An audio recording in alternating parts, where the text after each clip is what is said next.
envía tu Espíritu Creador y renueva la paz de la tierra. Oremos, oh Dios, que has iluminado los corazones de tus hijos con la luz del Espíritu Santo. Haznos dóciles a sus inspiraciones para buscar siempre el bien y gozar de su consuelo. Por Cristo nuestro Señor. Dios te salve María, llena eres de gracia, el Señor es contigo. Bendita eres entre todas las mujeres y bendito es el fruto de tu vientre Jesús. Santa María, Madre de Dios, ruega por nosotros pecadores, ahora y en la hora de nuestra muerte. Amén. Gloria al Padre, al Hijo y al Espíritu Santo. Cristo, Rey nuestro, Virgen prudentísima María, Madre de la Iglesia.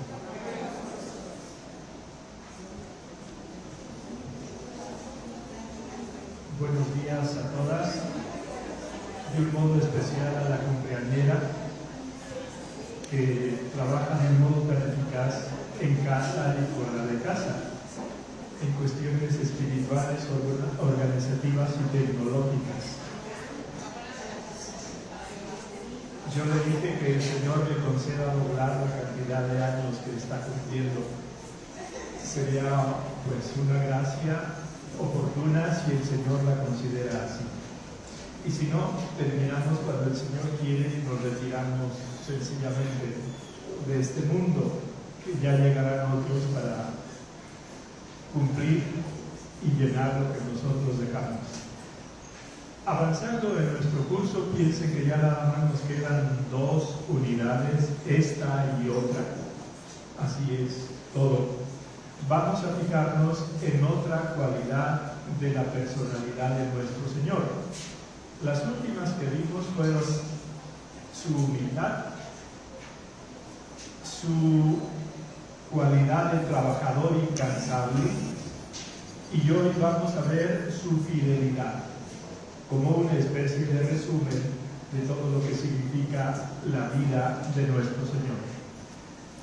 Para ver esto, vamos a partir de un texto muy conocido, pero no suficientemente meditado. Se puede decir que ningún texto está suficientemente meditado porque siempre podemos progresar. Este texto es el de las tentaciones de nuestro Señor en el desierto. Por eso vamos a ver cómo Cristo nuestro Señor se manifiesta fiel en dificultades concretas. Y así piensen que lo que hace nuestro Señor, más que porque lo necesite Él, porque es Dios y tiene su naturaleza humana muy bien ordenada, es porque lo necesitamos nosotros. Por eso nos sirve de ejemplo y también de fuente de gracia. Esas 2 dimensiones siempre están ahí.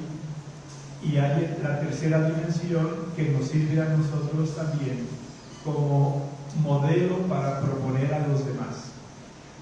Lo que hace el Señor en sus tentaciones, lo he de hacer yo en las mías. Y he de pedir a los demás que lo hagan también en las dificultades que vayan teniendo. Y otro elemento importante a modo de introducción es que Dios nunca nos va a pedir nada que no le podamos dar. Es decir, todo lo que Dios nos pide, cuando nos lo pide, es porque sabe lo que está pidiendo, a quién lo está pidiendo, para qué lo está pidiendo. Si tenemos nosotros eso presente, aunque no entendamos exactamente el momento ni su trascendencia, si vamos por lo que Dios nos pide, estemos seguros de que vamos por el camino correcto y de que vamos creciendo. Dicho esto, hay que decir que las 3 tentaciones que propone el demonio al Señor en el desierto al inicio de su vida pública son 3 tentaciones que tienen que ver, tienen como una gradación. Primero, lo necesario para la vida, que es el pan. Luego, lo que puede atraer la mirada de los demás, que son los bienes materiales, y luego lo que atrae la vanidad de los demás, que son, dijéramos, bienes espirituales como la fama, el renombre, el prestigio. El demonio es muy hábil, pero también nos puede servir a nosotros como ejemplo. Parece una herejía donde ahora les voy a ir comentando, pero es un hecho que aunque el demonio se hizo malo porque optó contra Dios y arrastró a muchos más, no olviden que siendo criaturas de Dios espirituales eran muy buenas y muy capaces. Y cuando dicen no serviré a Dios nuestro Señor, aunque pierden a Dios de un modo definitivo, eterno, no pierden las cualidades que el Señor les había dado. Y entre esas cualidades está la inteligencia. Y es por eso por lo que el demonio utiliza su inteligencia para tentar a Dios. Y la utiliza ¿cómo? Fíjense en la astucia del demonio. Si nos ponemos nosotros en la circunstancia en la que se encuentra Jesús, después de 40 días y de 40 noches en el desierto, prácticamente sin probar bocado, la primera tentación que le propone es esta: si eres hijo de Dios, di que estas piedras se conviertan en pan. Fíjense en la formulación. Primero, lo hace dudar de su filiación divina. Si eres hijo de Dios, lo pone en crisis desde ese punto de vista. Y en segundo lugar, qué cosa más oportuna para un hambriento y sediento que probar pan. Y si es hijo de Dios, tiene que tener poderes especiales para convertir piedras en pan. Lo único que había ahí eran arena y piedras, y por eso lo tienta de esa forma. Fíjense en la astucia. Y en las otras dos tentaciones, fíjense en la inteligencia del demonio, como que se ve obligado a buscar en el Antiguo Testamento frases que le sirvan de base para proponer tentaciones. Le dice después: si eres hijo de Dios, lánzate de aquí allá abajo. Lo llevó a lo que se llama el pináculo del templo, la parte más alta del templo, que puede ser unos 30 metros hasta el piso. Y la cita: porque a sus ángeles ha mandado para que no tropieces en tu camino. Y la tercera: todo esto te daré si postrándote me adoras.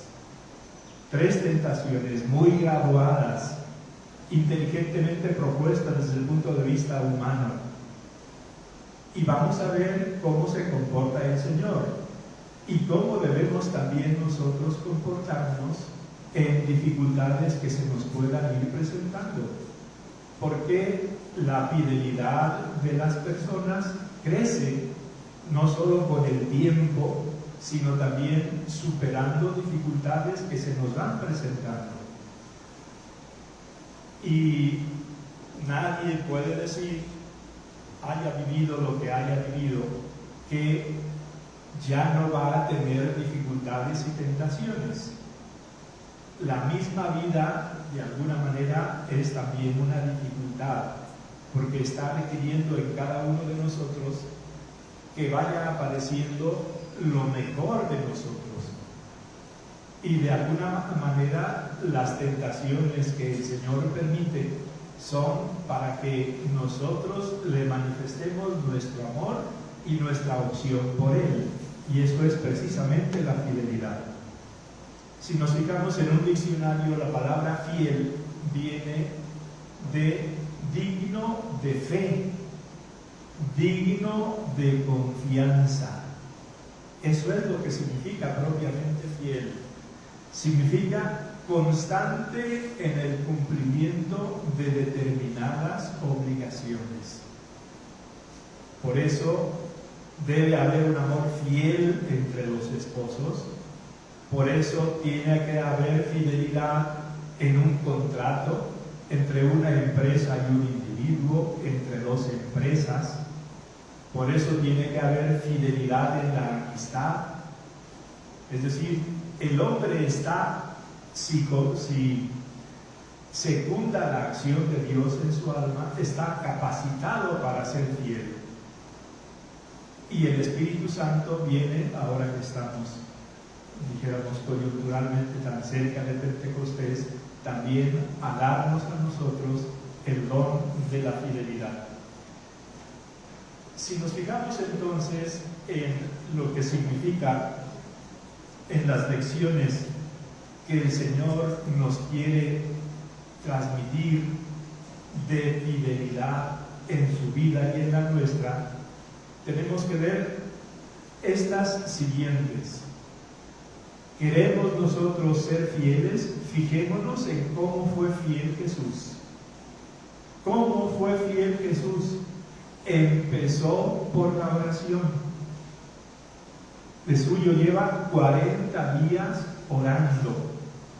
Y cuando uno, vamos a decirlo así, se expone a la acción de Dios en la oración, Dios nuestro Señor lo ilumina y Dios nuestro Señor lo capacita para dar los pasos adecuados en cualquier dificultad que se nos vaya presentando. Por eso el mismo Señor nos dijo en otro pasaje del Evangelio: vigilen y oren para no caer en la tentación. Podría haber dicho: vigilen y oren para ser fieles. Y por eso la primera actitud que necesitamos nosotros, si contemplamos a Jesús en este pasaje de las tentaciones, es precisamente la oración. Porque conocemos mejor la voluntad de Dios, porque conocemos también mejor nuestra incapacidad y nuestra impotencia y nuestras necesidades, porque vamos a recibir en ese ambiente más luz de Dios y más fuerza de Dios. Y lo único que necesitamos para ser fieles es que Dios esté de nuestro lado y que nosotros secundemos la acción de la gracia de Dios en nosotros. Por eso la primera actitud que nosotros debemos tener es esa. En segundo lugar, la tentación en la vida humana no es un mal, no es una desgracia, es una parte natural y necesaria en nuestra vida humana. ¿Una oportunidad? Es una oportunidad de crecimiento, es una oportunidad de maduración, es una oportunidad de purificación. Y hay que intentar ver de esta forma las tentaciones que el Señor haya permitido, esté permitiendo o vaya a permitir en nuestra vida y en la vida de las personas que dependen de nosotros. Si fuera un mal, Jesús no se habría sometido a ellas. Si fuera un mal, toda tentación terminaría en un fracaso humano. Y realmente no es así. Tantas tentaciones han sido superadas por los santos. Y los santos se han hecho tales gracias a las tentaciones que superaron. Pensemos, por ejemplo, pues no sé, en San Antonio Abad. Recuerden que cuando él era un jovencito, acababa de cumplir sus 18 años, fue a una misa en el templo.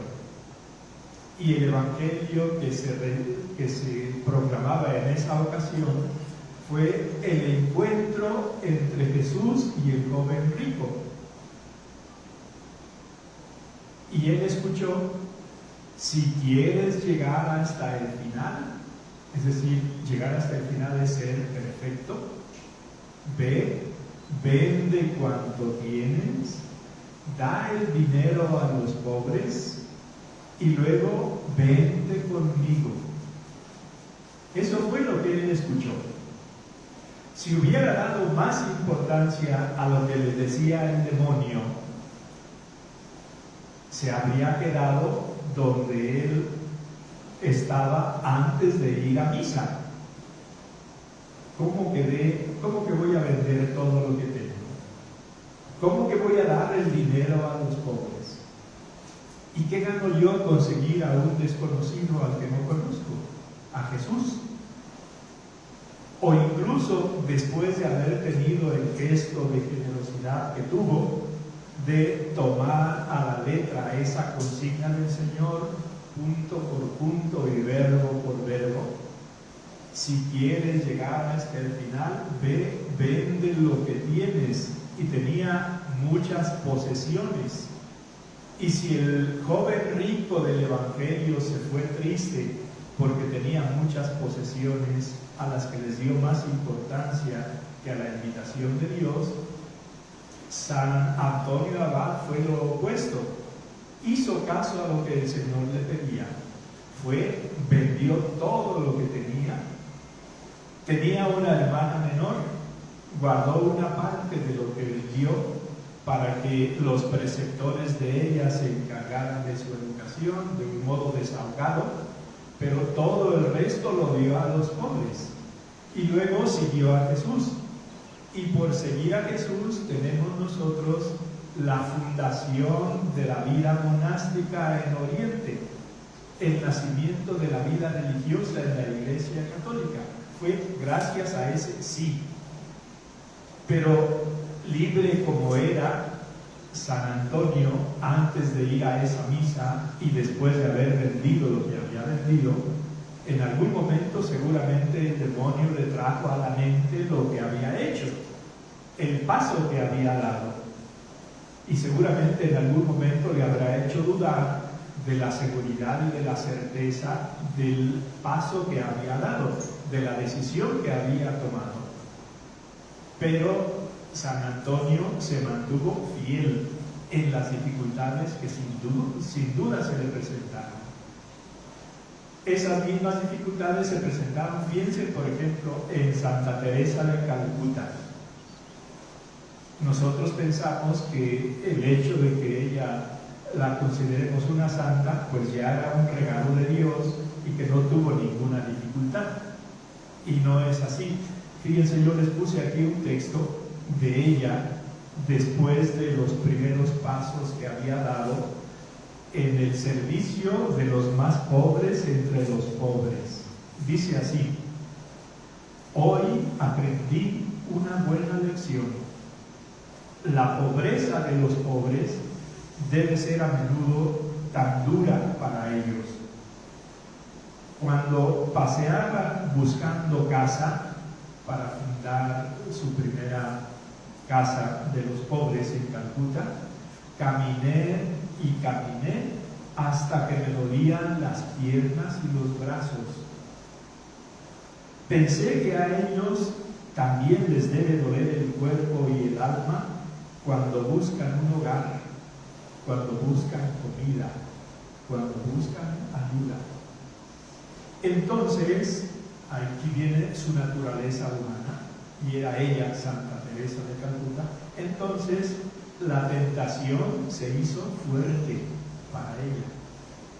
Los edificios lujosos de Loreto era el barrio donde ella vivía en su primera vocación de religiosa, de unas monjas irlandesas que se dedicaban a la educación de las clases pudientes en Calcuta.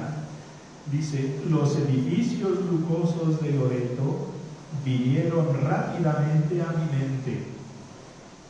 Todas las cosas bonitas y las comodidades, la gente con la que se relacionan, en una palabra, todo su pasado. Basta que digas una palabra y todo esto será tuyo de nuevo. continuó diciendo el tentador, para que adviertan, a los santos y a las santas también les llega el demonio y sabe cuándo llegarles. Vean la oportunidad de la llegada del demonio, sin querer alabarlo por eso. Vean la oportunidad, buscando casa, completamente cansada después de dar no sé cuántos rodeos y kilómetros, buscando casa y completamente cansada, le viene ese pasado. Era un pasado lícito, era un pasado legítimo, había sido su primera vocación. Dios la había llamado así y la fue preparando para la segunda vocación, que fue de fundadora. Por mi libre elección, mi Dios, y por amor hacia ti, deseo permanecer y hacer cualquiera que sea tu santa voluntad respecto a mí.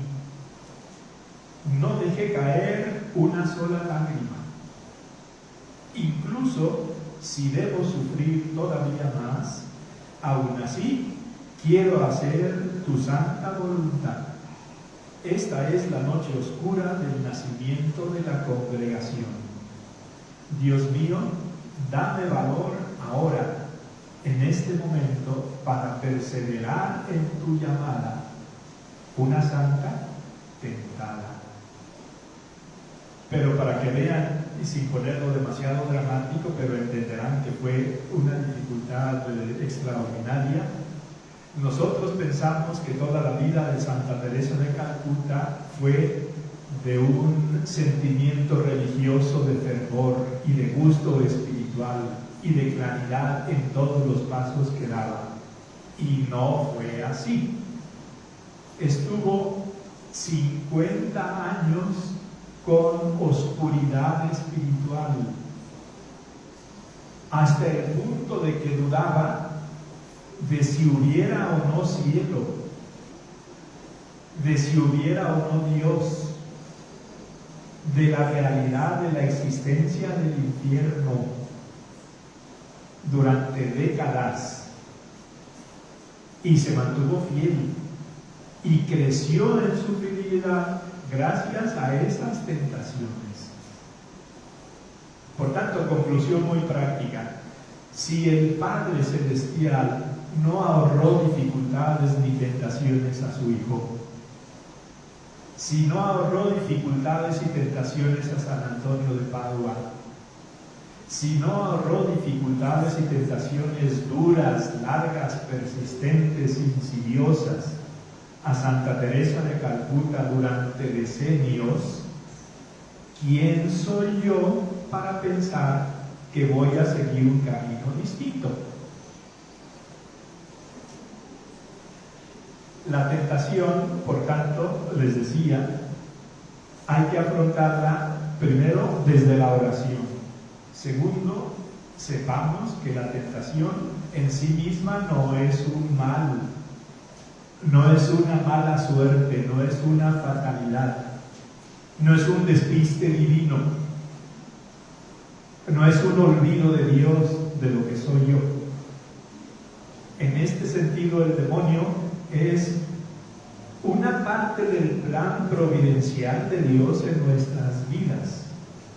Buscando el demonio hacernos el mal, Dios, a través de las tentaciones que nos puede presentar el demonio, saca bien para nuestras almas. Y es el modo como tenemos que verlas también nosotros. Es, por tanto, la tentación necesaria en nuestra vida. Mientras no estemos con Dios y seamos libres, y esto es así porque nos hizo Dios a su imagen y semejanza, en esta libertad cabe decir sí a Dios o decir no a Dios. Y la tentación nos pone frente a esta disyuntiva. En este momento, ¿qué elijo? Decir sí a Dios, esa es la fidelidad. Decir no a Dios, esa es la infidelidad. Y cada una de estas dos opciones tiene sus consecuencias, necesariamente. Tenemos, por tanto, ante la tentación, que no es un mal por sí misma, tenemos que mantener la serenidad y la lucidez. Tenemos que saber referirnos a la palabra de Dios. De aquí la importancia de conocer cada vez más la palabra de Dios. Porque lámpara es tu palabra para mis pasos, luz en mis senderos. Porque el Señor es mi pastor, nada me falta. Porque el que permanece unido a mí, ese da mucho fruto. Porque todo lo puedo en aquel que me conforta. Y seguro que a ustedes les han venido también una o más frases de la Sagrada Escritura que nos tienen que servir de luz y de trampolín en esas dificultades. Y es claro que cuanto más conozcamos y meditamos y vayamos asimilando la palabra de Dios, más se nos van a ir recitando las frases que necesitamos en los momentos de dificultad. Si en algunas ocasiones estamos nosotros perplejos, en parte es porque desconocemos a fondo la palabra de Dios nuestro Señor. Porque toda la palabra de Dios es apta para enseñar y para orientar y para iluminar y para robustecer y para consolar y para corregir, para todo. Es palabra de Dios.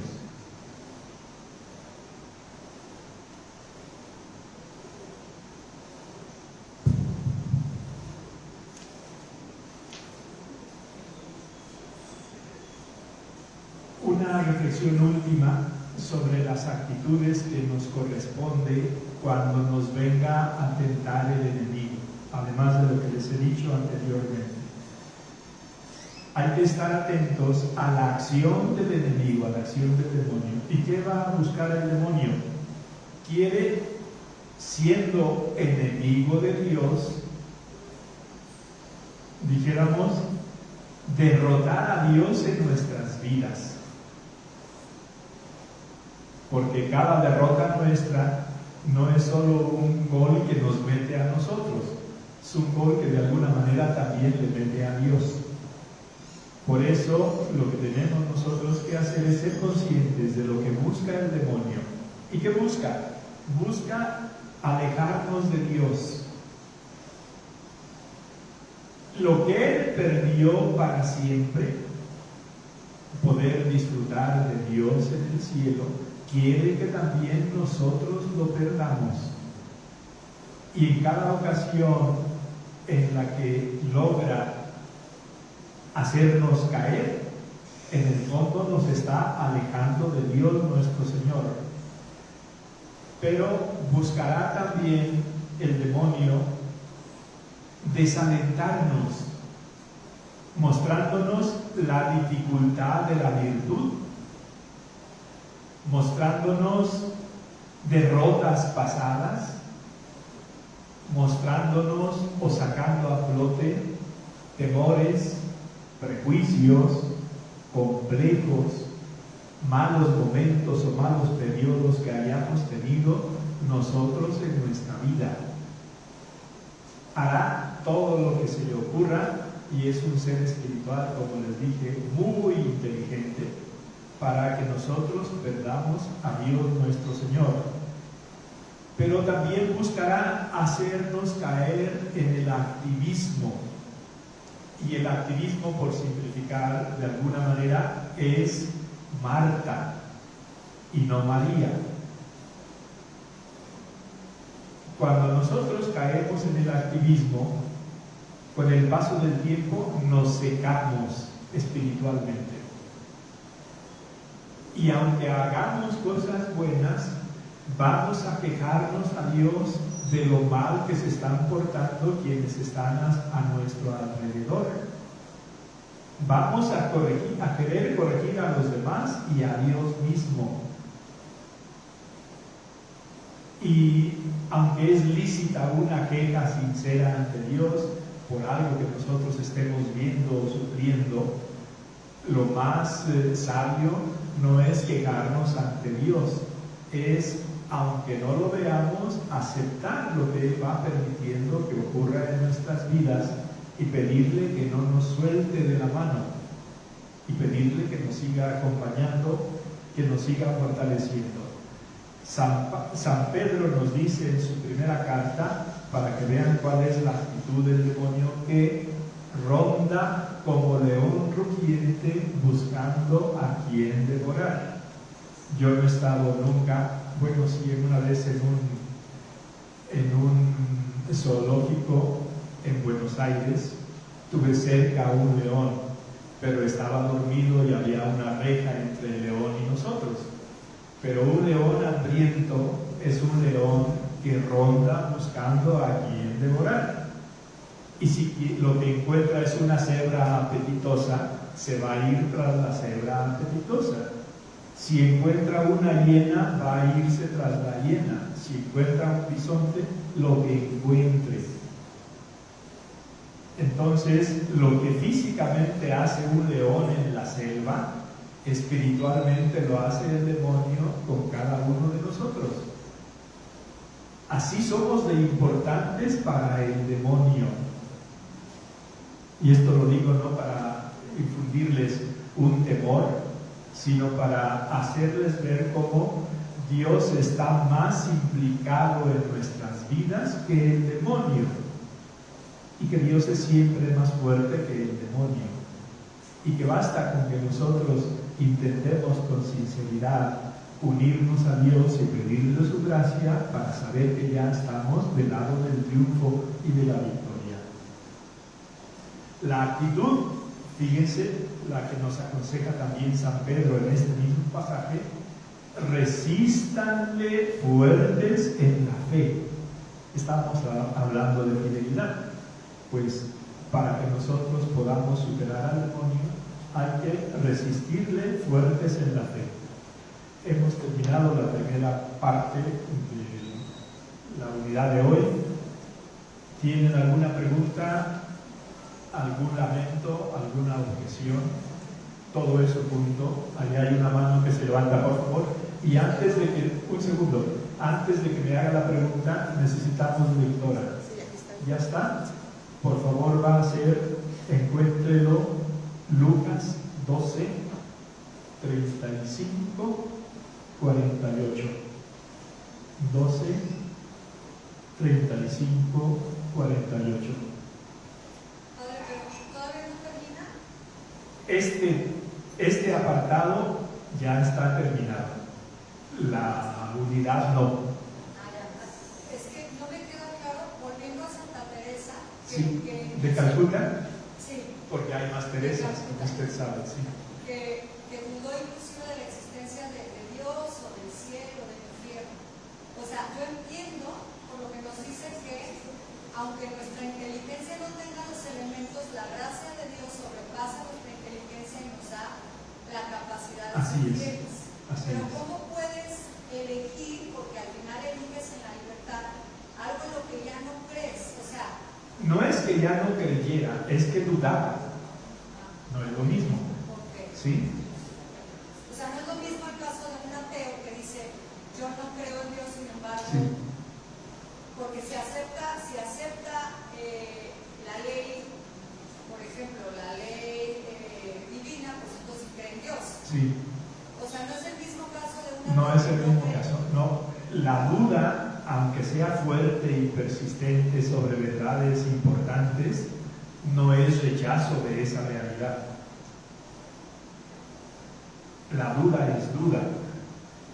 Entre el sí y el no, no es no. Pero en esa duda confío en Dios. ¿Sí? Hay podría ser una charla muy importante, la noche oscura en la vida de Madre Teresa. Pero yo les comenté un título de uno de los libros de ella, titulado Ven, sé tú mi luz.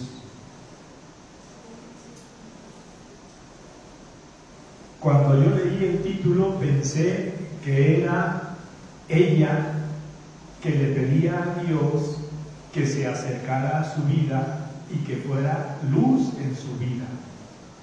Es una forma de entender la frase, pero es al revés.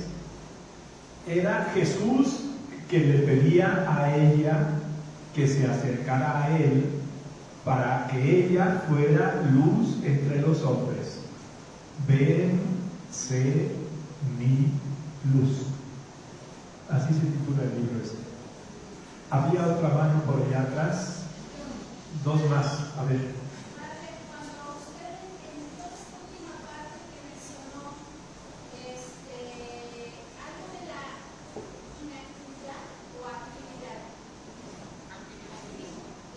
Activismo.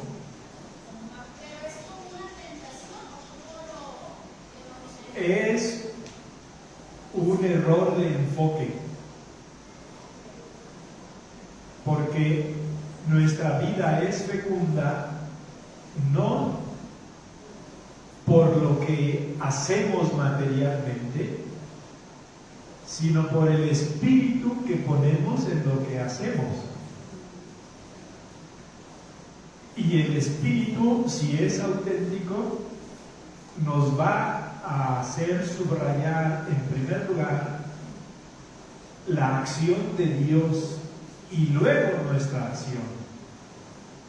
El activista, vamos a llamarlo así, y no tiene sentido político sino espiritual, el que cae en el error del activismo cree que porque se mueve más está obteniendo más frutos y se olvida de Dios, que es la fuente de toda fecundidad. ¿Sí? Es de alguna forma lo que hizo Marta.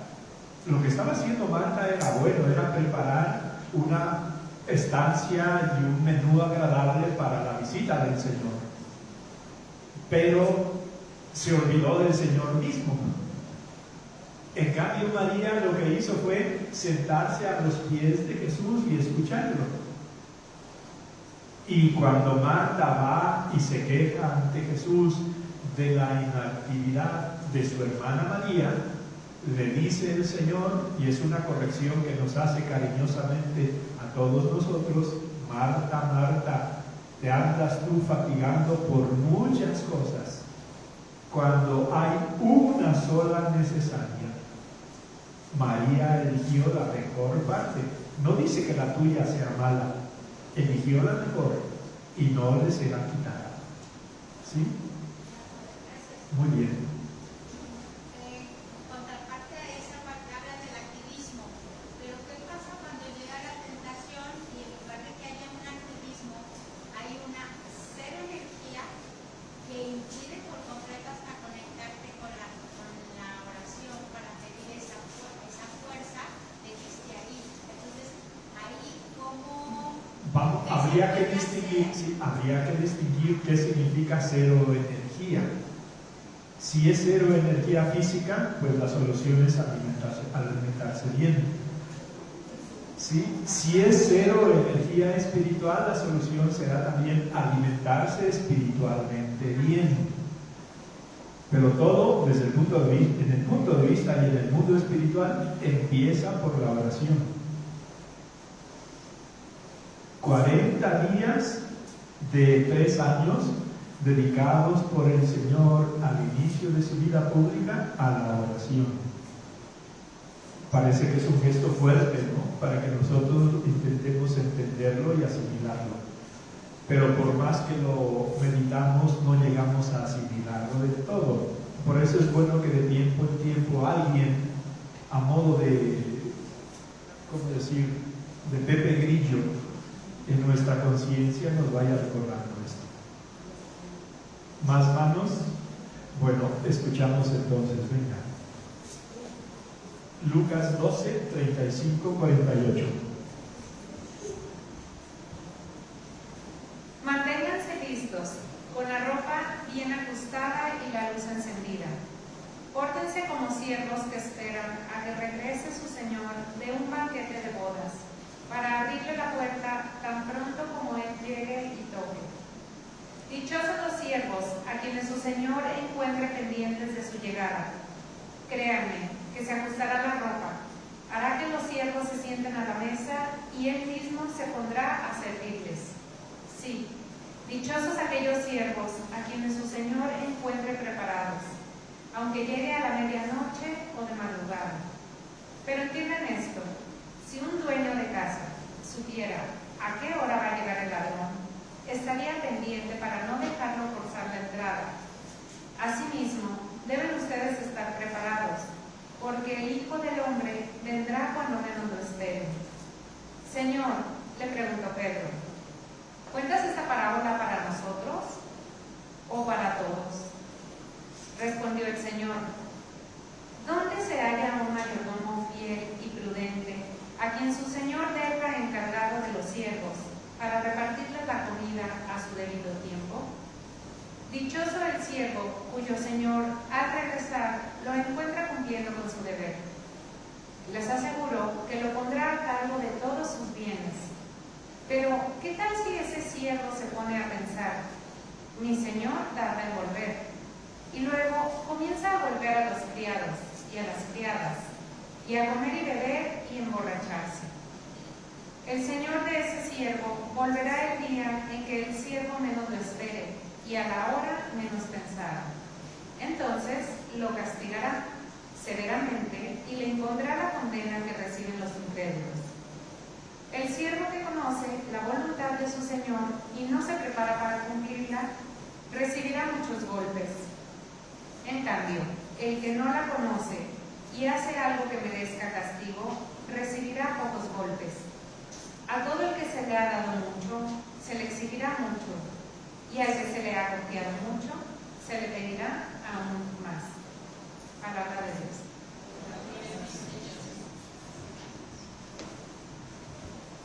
Entonces, el segundo tema, después de las tentaciones, queriendo contemplar la fidelidad de Jesús, es el de la vigilancia. La vigilancia como una avanzadilla y como una garantía de la fidelidad. Y saben que queriendo el Señor enseñarnos verdades espirituales, emplea parábolas que son comparaciones de nuestra vida humana para que nosotros las entendamos. Y aquí nos presenta dos posturas. Una, la del siervo fiel, que es ejemplo de vigilancia, y otra, la del siervo infiel o la de los siervos infieles, que es ejemplo, ¿cómo llamarlo?, de sopor espiritual y de despiste y de descuido. En este aspecto nos interesa advertir cómo el Señor, presentándonos estos dos modelos, va a alabar, a justificar y a inculcar el modelo del siervo que en espera de su Señor se mantiene despierto y vigilante. Y mantenerse despierto no significa solo no dormirse, sino hacer lo que le corresponde hacer en cada momento.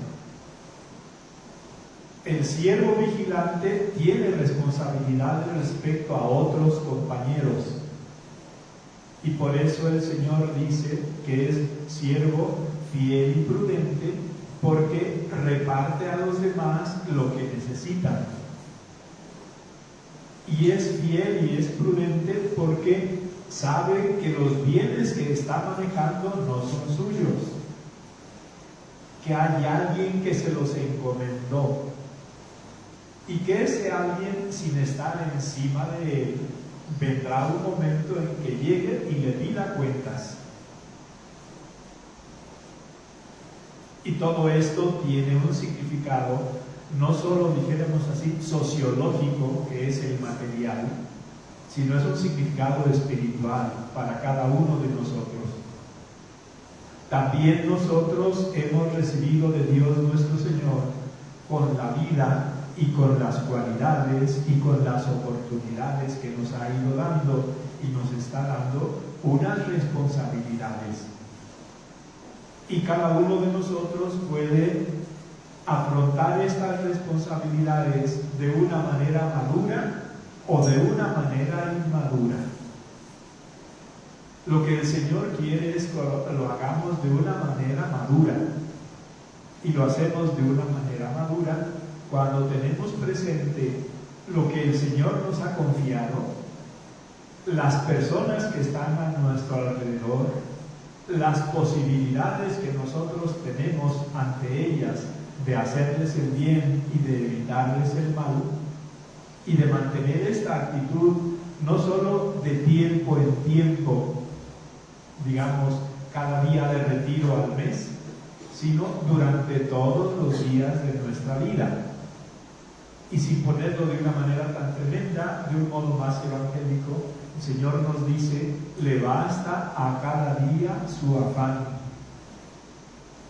Es decir, el Señor divide toda la vida humana en pequeñas vidas, y cada día es como una pequeña nueva vida.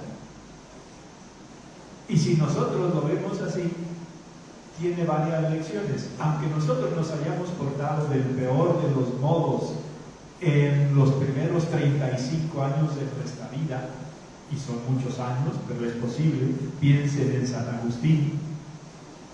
Si en un determinado momento de nuestra vida vemos que eso ha sido un error, y con la ayuda de Dios corregimos, el día siguiente a los 35 años fatales puede ser ya una pequeña nueva vida perfectamente orientada. Y es lo que el Señor quiere. Por eso cada día es una nueva oportunidad y es una pequeña nueva vida. No tenemos nosotros que preocuparnos de todos los años que el Señor quiera concedernos hacia adelante. Muchas veces, pensando en eso, perdemos el pequeño nuevo día, la pequeña nueva vida que el Señor nos dio. Y al desaprovechamiento del pasado añadimos que el día de hoy se nos escapó en quejas y en lamentos, y no en construir una respuesta que es un sí a Dios nuestro Señor en las ocasiones que nos brinda el día de hoy. Por eso entonces es importante que captemos: en cada una de las jornadas tenemos nosotros una doble posibilidad, porque todos somos siervos del Señor. La primera posibilidad, mantenernos despiertos, siendo responsables ante Dios, ante los demás, ante nosotros mismos, de los dones que nos ha proporcionado. Y eso es ser fieles. La otra posibilidad, despistarnos y dormirnos y quejarnos y lamentarnos y ponernos del lado del problema y no de la solución. Y además sacamos nosotros excusas. Fíjense las que saca aquí el siervo infiel. Dice que su Señor tarda en venir, aunque el Señor nos dice que puede llegar en cualquier minuto. Él piensa que no va a llegar en esta noche. Tarda en venir. ¿Y qué hace? Abusa de su poder. Y abusa de su poder ante los demás, ejerciendo de una manera déspota su responsabilidad, descuidando el servicio de los demás, aprovechándose del disque servicio a los demás. Recuerden que la diferencia entre un creyente y un no creyente, más todavía entre un buen político y un mal político, está en esto: el buen creyente y buen político sirve a los demás. El mal creyente y mal político se sirve de los demás. Y por eso vemos nosotros que aquí el siervo infiel, el mal creyente, se sirve de los demás, abusando de su poder. Pero vendrá después el Señor y dará a cada uno lo suyo. Y por eso dice aquí, eso, algo que necesita un poco de explicación, que al siervo que conociendo lo que quería su señor hace lo que no debe hacer, se le darán muchos azotes. Y al siervo que no conociendo la voluntad de su señor hace lo que no debía hacer, recibirá menos azotes. Es una, llamémoslo así, justicia divina. Porque es claro que tiene más responsabilidad el que sabe dónde está el bien y hace el mal, que quien no sabiendo dónde está el bien se equivoca y hace el mal. No es nuestro caso, quede también eso, porque si nosotros fuéramos, no sé, musulmanes o hinduistas, a lo mejor en determinados temas no sabríamos qué es lo que quiere Dios de nosotros. Y si en esos contextos hiciéramos el mal, pues recibiríamos menos azotes porque no sabíamos que estábamos haciendo el mal. Pero si sabemos que estamos haciendo el mal, somos más responsables. Y Dios nuestro Señor va a tener también eso presente. Tristemente ya se acabó el tiempo, pero en el fondo afirmamos, la vigilancia cristiana es una manera muy práctica, muy de todos los días, de mantenernos en la línea de la fidelidad. Una pregunta, o mejor un tema que anda por ahí, es ¿cómo debemos comulgar dignamente?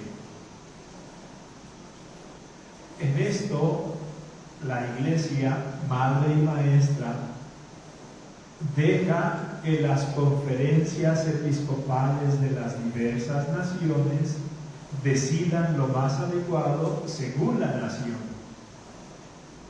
Si a esto añadimos que hemos tenido una pandemia seria desde el punto de vista de los contagios, la Iglesia ha permitido, o en otros casos ha continuado con esa costumbre, de distribuir la Sagrada Comunión en la mano. Las dos formas, en la mano o en la boca, son dos formas dignas si se hace con respeto.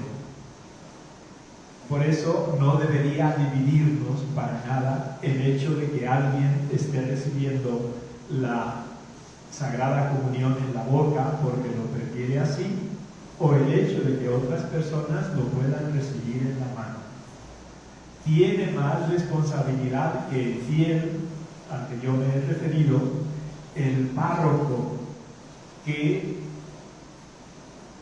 si presenta lo que ha sido la decisión de la conferencia episcopal o en estos casos de la arquidiócesis, está en lo correcto.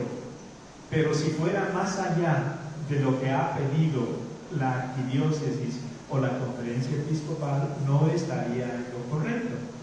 En otras palabras, por decirlo de un modo práctico, si yo, párroco de acueducto, no hay parroquia, en fin, por poner el caso, si yo, párroco de acueducto, sabiendo que la arquidiócesis de Guadalajara permite recibir la comunión arrodillado y en la boca, de pie y en la boca, o de pie y en la mano, exijo que todos reciban arrodillados y en la boca, me estoy pasando dos pueblos.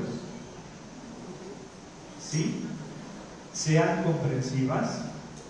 Si tienen confianza con algún párroco que va en esa línea, con la libertad de las hijas de Dios, podrían comentárselo. Si no, y si les exige A y ustedes no quieren A, afortunadamente hay más opciones. Y como decían los clásicos, si no les gustan las leyes de Esparta, se van a Atenas y todos seguimos en paz. Te damos gracias, Señor, por todos tus beneficios, a ti que vives y reinas por los siglos de los siglos. Cristo, Rey nuestro, Virgen prudentísima María, Madre de la Iglesia. ¿Alguna queja, algún lamento, alguna